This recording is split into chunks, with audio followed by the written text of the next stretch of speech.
शांति शांति शांति।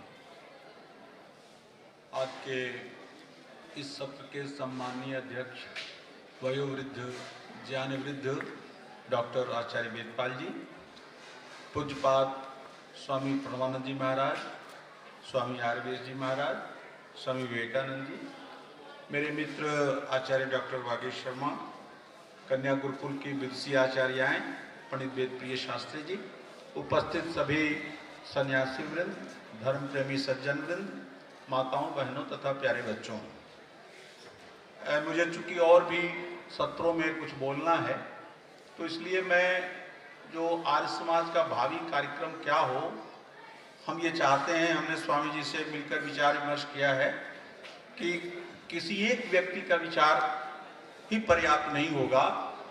विभिन्न सत्रों में जैसे पुरोहित सत्र है, भजनोपदेशकों का सत्र है, आचार्यों का सत्र है, सन्यासियों का सत्र है, प्रचारकों के अलग अलग विंग हैं और वो अलग अलग विंग के अलग अलग लोग क्या सोच रहे हैं कि कैसे हम आगे बढ़ाएं आर्य समाज को, उन सब का विचार जानने के बाद जो समीक्षा गोष्ठी होगी कल सायंकाल, उसमें उस पर हम विस्तृत चर्चा करेंगे।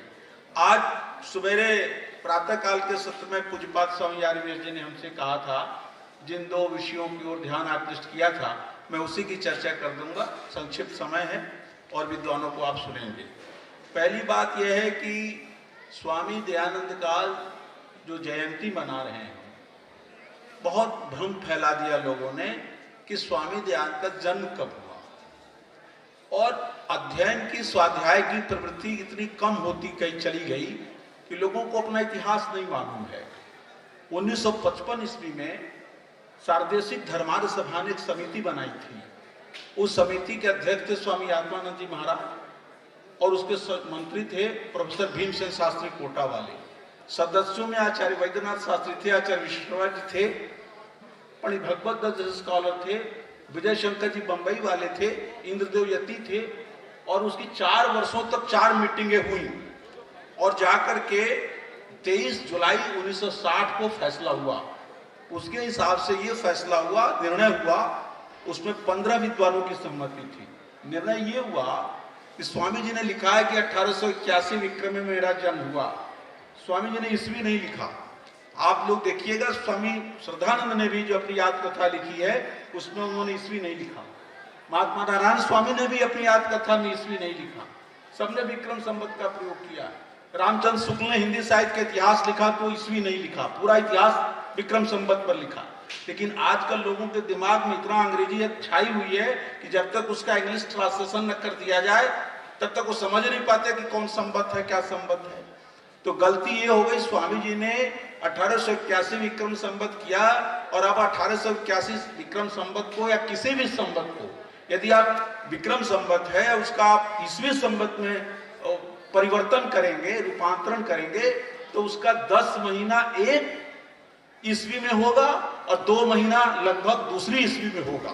जैसे मैं उदाहरण दे दूं जिसे आप समझ जाएंगे।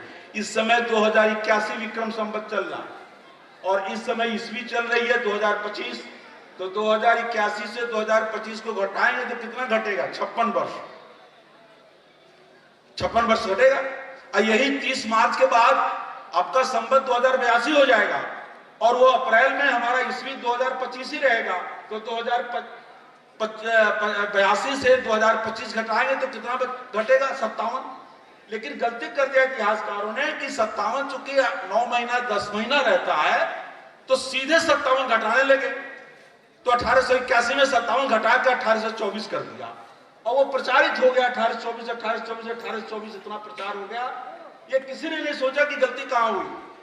लेखराम गजब का आदमी थे। मैं लेखराम जी बोलने लगूं तो घंटों बोलूं।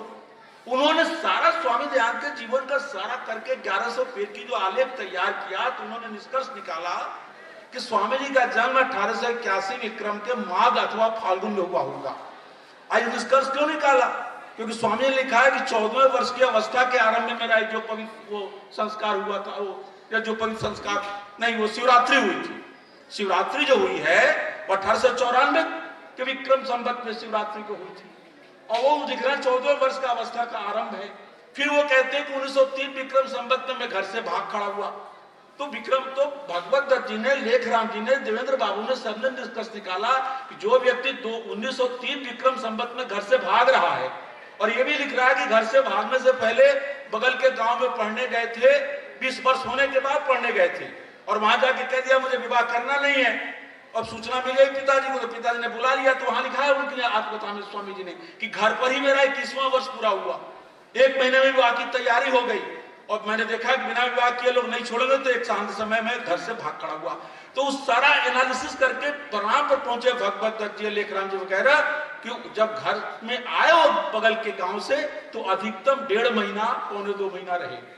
अब 1.5 पौने 2 महीना विक्रम संवत में भागना है 1903 में, और जन्म 1881 का, तो बहुत आप समझ लीजिए कि जन्म कब होगा, 1881 के माघ और फाल्गुन में ही होगा। और उसकी संगति इसलिए भी लग रही है कि वो कहते हैं कि मेरा 14वें वर्ष की अवस्था का आरंभ लिखा है शिवरात्रि में, और आरंभ कब होता है, शिवरात्रि कब होती है, माघ महीने के कृष्ण पक्ष की चतुर्दशी को। तो इस सारा एनालिसिस करके 1956 से लेके 1960 तक, अंत में 23 जुलाई 1960 को फैसला किया गया कि स्वामी दयानंद का जन्म फाल्गुन बदी दशमी 1881 विक्रम संवत, दिन शनिवार, तदनुसार 12 फरवरी 1825। मैं आपको याद हो जाए इसलिए एक चीज मैंने एक सूत्र बनाया है, आपको सूत्र बोल दे रहा हूं, पाणिनि का सूत्र नहीं है, दयानंद के जन्मतिथि को याद करने का सूत्र है। वो सूत्र यह है कि योगीराज श्री कृष्ण जी का जन्म कब हुआ, भाद्रपद महीने की अष्टमी को, कृष्ण जी महाराज की जन्माष्टमी, राम जी मर्यादा पुरुषोत्तम भगवान श्री रामचंद्र के जन्म कब हुआ, चैत्र मास के शुक्ल पक्ष की नवमी, तो राम जी की नवमी, कृष्ण जी की अष्टमी और दयानंद की दसवीं। ताली बजाइए भाई, दयानंद की दसवीं और क्या, ये अष्टमी है, कृष्ण जी की नवमी है, अष्टमी कृष्ण जी की नवमी, स्वामी जी की, दयानंद की दसवीं है, इसमें अनुप्रास भी है, दयानंद दसवीं, ये फैसला हो गया। 2 अप्रैल 1967 को सार्देशिक की, उसमें सार्देशिक बटा नहीं था, 2 अप्रैल 1967 को सार्देशिक की अंतरंग सभा ने पास किया, और उसमें ये पे ही पास कर दिया। तो ये तो स्वामी दयानंद की जन्मतिथि। इसी प्रकार एक गड़बड़ ये लोगों ने फैला रखी है कि आर्य समाज की स्थापना कब हुई। हमारे मित्र बैठे हुए डॉक्टर आचार्य बागी शर्मा जी, आर्य समाज की स्थापना चैत्र शुक्ल प्रतिपदा दिन बुधवार 7 अप्रैल 1931 विक्रम गुजराती और 1932 विक्रम उत्तर भारतीय चैत्री, ये है। अब इस पंचमी क्यों लोग कहते हैं, अब समझ लीजिए, स्वामी जी के कार्यकाल का वो मिल गया, वो डॉक्यूमेंट मिल गया। 1878 ईस्वी से लेकर 1882 ईस्वी तक आर्य समाज काकरवाड़ी के जो सत्संग होते थे, उस सत्संग की पूरे मिल गई, वो गुजराती भाषा में लिखा हुआ मिला। ऋषि मित्र शास्त्री जी को मिला, जो वहां के पुरोहित थे और गुकुल अध्याय के स्नातक थे, उन्होंने बड़ी दृष्टि मीमांसा को दिया। तब तक मीमांसा जी बहुत विरुद्ध हो चुके थे। उसमें साफ लिखा है कि 1875 में स्वामी दयानंद ने आर्य समाज की स्थापना की और 1883 में उनका देहांत हुआ। लेकिन इन 8 वर्षों में केवल एक बार ऐसा मौका मिला स्वामी दयानंद को बंबई में रहने का, जिन दिनों आर्य समाज की स्थापना किए थे वो चैत्र मास में। वो मौका कब मिला, 1882 ईस्वी में। और 1882 ईस्वी में आर्य समाज का जो स्थापना मनाई गई, उसमें स्थापना तिथि नहीं कही जाती थी। 1882 में 1875 से लेकर 1883 तक आर्य समाज काकरवाड़ी जो मनाता था आर्य समाज का, उसका नाम था जन्मदिन। आर्य समाज का जन्मदिन मनाया गया। कैसे मनाया गया उसमें साफ लिखा हुआ है। एक तरफ स्वामी दयानंद के शिष्य स्वामी गिरानंद बैठे थे और उनके कुछ और शिष्य थे और वो वेद का पाठ कर रहे थे। दूसरी तरफ गुजराती और महाराष्ट्रीय ब्राह्मण थे, वो वेद का पाठ कर रहे थे। 3 घंटा तक यज्ञ भगवान माने यज्ञ हुआ। वेद पारायण यज्ञ जो कह लिए, पारायण शब्द का प्रयोग नहीं मिलता, लेकिन 3 घंटा जब यज्ञ हुआ तो जरूर उसी वेद मंत्रों को उन्होंने पंडितों को बुलाया गया जिनको वेद मंत्र कंठस्थ थे। इधर स्वामी जी के शिष्य 3 घंटा तक हवन हुआ। प्रसाद के बाद सभा समाप्त हो गई और सायंकाल उसी दिन 5 बजे से लेकर 8 बजे तक चैत्र शुक्ल प्रतिपदा को 1882 ईस्वी में स्वामी जी का व्याख्यान हुआ। 2.5 घंटे तक स्वामी जी वेद और आधा घंटा उनके प्रसाद वितरण वगैरह में लग गया। तो ये रिकॉर्ड और ये और सवाल हुआ कि पंचमी का प्रचार क्यों हुआ। तो जब प्रार्थना समाज 1867 ईस्वी में स्थापित हो चुका था, आवाज को पहुंच रही है,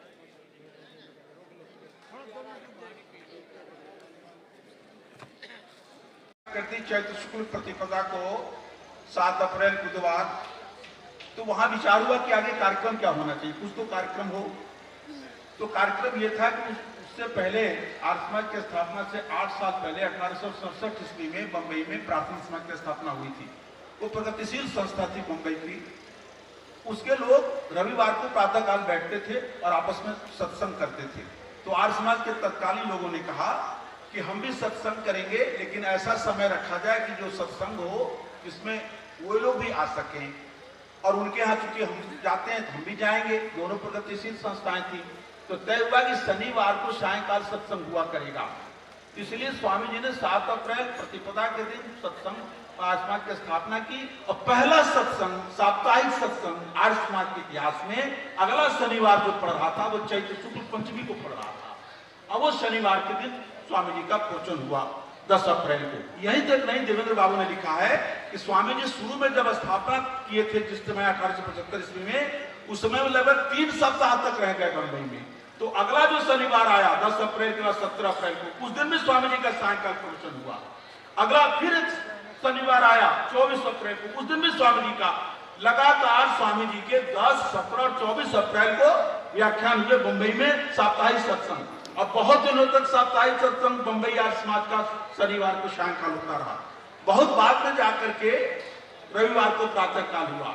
इसी प्रकार बहुत दिनों तक आर्य समाज का जन्मदिन स्थापना दिवस न करके जन्मदिन मनाया जाता था, और चैत्र शुक्ल प्रतिपदा का दिन मनाया जाता था। चैत्र शुक्ल पंचमी के दिन कोई कार्यक्रम नहीं मनाया गया। 1878 से लेकर 1882 की जो रिपोर्टें दी हैं, मिलती हैं, जिसको आर्य समाज के महत्वपूर्ण अभिलेख करके पंडित ऋषि महाशय ने छापा है, उसमें उन्होंने बड़े विस्तार से देखा। प्रतिपदा के दिन सब जगह काम हो रहा है, पंचमी को कोई कार्यक्रम नहीं हो रहा है। लेकिन टाइम्स ऑफ इंडिया में पंचमी इसलिए छप गई कि पहला जो सत्संग हुआ वो पंचमी को हुआ, और उसी सत्संग वाली सूचना छप गई। उसी को लोगों ने आर्य समाज का जन्मदिन समझ लिया। ये गलती हुई, और इसका परिहार जो है इसको भी आर्य समाज ने किया, ऐसा नहीं है। 1940 ईस्वी में स्वामी स्वतंत्रानंद वहां गए आर्य समाज का करवाड़ी बंबई में, और शिलालेख देखा जिसमें चैत्र शुक्ल प्रतिपदा लिखा हुआ था। उन्होंने आकर सारथी सभा में रिपोर्ट की। पंडित इंद्र विद्यावाल सरस्वती उसमें सारथी के प्रधान थे। एक कमेटी बनाई गई। मैंने पूरी पुस्तक तैयार कर ली है, जैसे स्वामी जान की जयंती पर मेरी पुस्तक है, वैसे इस पर भी पुस्तक आने वाली है। 15 विद्वानों ने, आर्य समाज के उस समय के 15 विद्वान, स्वामी स्वतंत्रानंद से लेकर पंडित दुर्गा प्रसाद उपाध्याय तक, आचार्य वैद्यनाथ शास्त्री से लेकर आचार्य विश्वेश्वर जी तक, ऋषि मित्र जी तक, इन सब लोगों ने सहमति दी कि ये प्रतिपदा ही आर्य समाज का है। क्योंकि प्रतिपदा क्यों न करते स्वामी जी? चैत्र शुक्ल प्रतिपदा विक्रम संवत 9 विक्रम संवत का प्रवर्तन माना जाता है, सृष्टि का प्रारंभिक दिन माना जाता है। स्वामी जी प्रतिपदा को वहां है, क्यों नहीं करेंगे? यही नहीं, स्वामी जी का एक पत्र, उस पत्र उसको तो कहा जाता है टाइम्स ऑफ इंडिया के लेख को, लेकिन स्वामी जी के पत्र विज्ञापन में ऐसे मुझे पत्र मिले हैं कि दानापुर के लोगों को स्वामी ने लिखा कि आज से 3 दिन बाद चैत्र शुक्ल प्रतिपदा को आज बंबई में जन्मदिन मनाया जाएगा। और उस पत्र को पाकर 3 लोग आए दानापुर बंबई से इसमें। और एक बात और कहकर मैं समाप्त कर दूं, ज्यादा नहीं कहना है। जब स्वामी जी ने स्थापित किया था पहली बार आर्य समाज मुंबई को, उसमें 96 लोग सदस्य बने थे। और एक बहुत बड़ी बात मैं कहने जा रहा हूं, शायद आप लोग जानते भी हों, आज दुनिया के इतिहास में ऐसा कहीं नहीं हुआ कि जो व्यक्ति किसी संस्था को स्थापित कर रहा है, स्थापक है, न तो उसका वो अध्यक्ष है, न उसका वो संरक्षक है, न उसका नाम प्रथम स्थान पर भी नहीं है। वो 96 लोगों की सूची छापी गई है उस काल के रजिस्टर में, और 96 में 31वें स्थान पर दयानंद सरस्वती का नाम। ये दुनिया के इतिहास में ये काम कोई नहीं करेगा कि जो संस्थापक है उसका स्थान 31वें नंबर पर है। लोगों ने कहा स्वामी जी आपको परम सहायक बना दें, तो स्वामी जी ने कहा जब मुझको परम सहायक लिखोगे तो परमात्मा को क्या कहोगे? ये प्रकार स्वामी जी ने कही, क्या लिखना है तुम्हारा नाम सदस्यों में लिख लो। 46वें स्थान पर पानाचंद आनंद जी पारिक थे, जो अंग्रेजी में BL थे, LLB थे। उन्होंने बनाने बड़ा मेहनत की थी, उसको स्वामी जी ने मंत्री बनाया। और गिरधरलाल बिहारदास कोठारी, वो भी लीडर थे, वकील थे, उनको प्रधान बनाया। उनका स्थान 17वें स्थान पर था।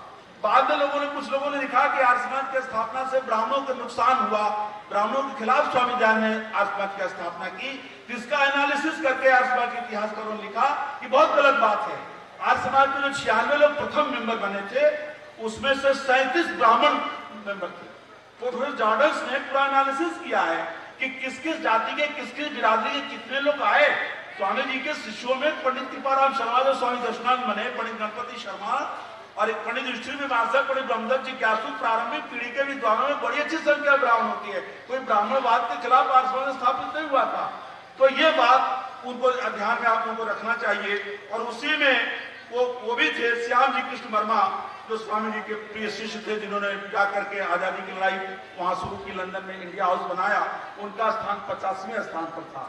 तो आर्य समाज, इसका भी फैसला आर्य समाज ने 1940 ईस्वी के सार्वदेशिक आर्य प्रति सभा ने और धर्मार्य सभा ने तय कर दिया था। इसलिए इस पर कोई विवाद अब नहीं होना चाहिए। ये आपके संगठन की लोगों की गलती रही, जिन लोगों ने स्वामी दयानंद के ईस्वी को 1824 बता दिया। 1824 होने कोई सवाल ही नहीं है। ये बात और अंतिम बात, पहला जन्म शताब्दी कब मनाई गई? ये तो आपको पता है पहली जन्म शताब्दी कब मनाई गई? ये तो दूसरा है। पहली जन्म शताब्दी मनाई गई जिसमें महात्मा नारायण स्वामी जी भी थे, वो कार्यकारी प्रधान थे।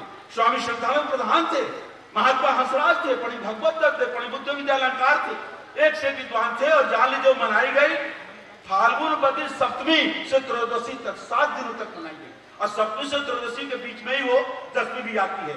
15 फरवरी से 21 फरवरी 1925 में पहली जन्म शताब्दी मनाई गई। और उद्देश्य ये था कि शिवरात्रि को हाईलाइट किया जाए। और स्वामी जी ने लिखा 1881 के अंत में लेखराम ने कहा है फाल्गुन महीना भी आ जाए। तो प्रथम जन्म शताब्दी भी मनाई गई थी, उसमें दशमी आ रही थी फाल्गुन वदी सप्तमी से त्रयोदशी तक, और तदनुसार 15 फरवरी से 21 फरवरी 1925 तक।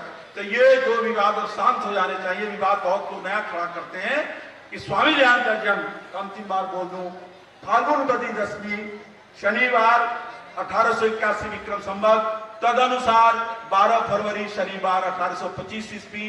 और आर्य समाज की स्थापना हुई चैत्र शुक्ल प्रतिपदा 1932 विक्रमी उत्तर भारत के हिसाब से, गुजराती के हिसाब से 1931 विक्रमी दिन बुधवार। और जो पहला आर्य समाज का सत्संग हुआ 10 अप्रैल शनिवार 1875 को। इस प्रकार आर्य समाज की स्थापना तिथि और स्वामी दयानंद की जयंती थी, इसमें कोई विवाद नहीं होना चाहिए। इसीलिए स्वामी जी ने अपने यहाँ के लेख में 1881 विक्रम संवत, 2081 विक्रम संवत का प्रयोग किया है, 1825 और 2025 का प्रयोग किया है। इन्हीं शब्दों के साथ आप सबको बहुत बहुत धन्यवाद।